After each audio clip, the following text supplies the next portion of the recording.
Okay, now many students have asked me how I'm going to adjust the teeth. Do I trim the teeth? Well, I want to tell you the note that acrylic is designed, the acrylic teeth are designed that the most highly cross-linked, the most highly glazed surfaces are present on the surface of the occlusion of the teeth. So we don't trim in the try-in.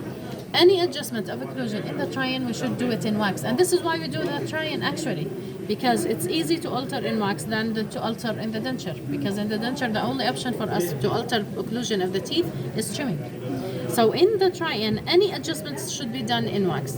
One way is that you bring a lacron carver, a small lacron carver, and you stab the wax beneath the tooth. You stab the wax from the buccal, you stab the wax from the lingual, until beneath it is molten and you lower it.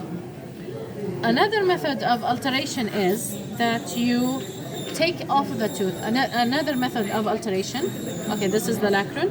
So if it's hot, I will stab beneath the tooth from here, and beneath the tooth from here, now it's on a soft wax, so I could alter it and lower it. Another method is that I could take this out.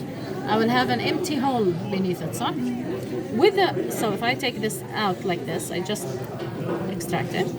So I have this empty hole. I could bring this, heat it. While it's very warm, I melt all of the wax and let the molten wax stay in place. I put the tooth back in place and I begin pressing downwards. So this will also alter the position of the tooth. Make sure when you do this, you don't alter the incisal arch, don't alter the incisal arch, and don't alter the root position. The third option is sometimes we don't have wax, and we find that the wax here is all gone away, and I have the base plate exposed. So what is my third option? My third option is trimming from the base plate itself. Okay, if no wax is left to be adjusting for the adjustment, I could trim off the base plate until it's very thin or even showing through, but I would trim the base plate first. If still I don't have place, and this happens with patients that don't have inter-arch space, I begin trimming from the tooth. But make sure when you trim from the tooth that you don't produce the following mistake. Many times the technician, while trimming from the tooth, might trim in a correct way or incorrect way. The incorrect way is trimming horizontally. So I want to trim from the tooth to put it in place, and I begin trimming from here and here equally. What will happen, what will I get is this tooth, it will be short labially. Okay? It will shorten, and I'll have many teeth on the denture, and it looks very ugly for the patient. We know that incisals are 10, 11 millimeters long. Any shortness will let them look like deciduous teeth. This is not allowed in permanent teeth.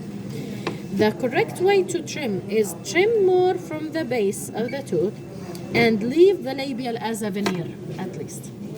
Okay? So we talked about trimming from the base plate. We trim from the occlusal part of the base plate and the labial part of the base plate until it's very thin.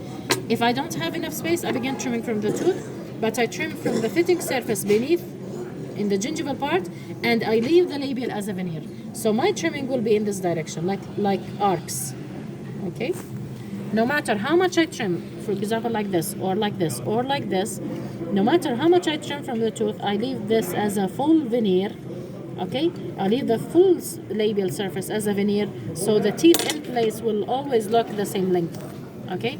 I'll not have short teeth in the arch because I don't have inter-arch space. So this video was concentrating on how to adjust the teeth in the wax if I have reduced inter-arch space. Okay? Thank you.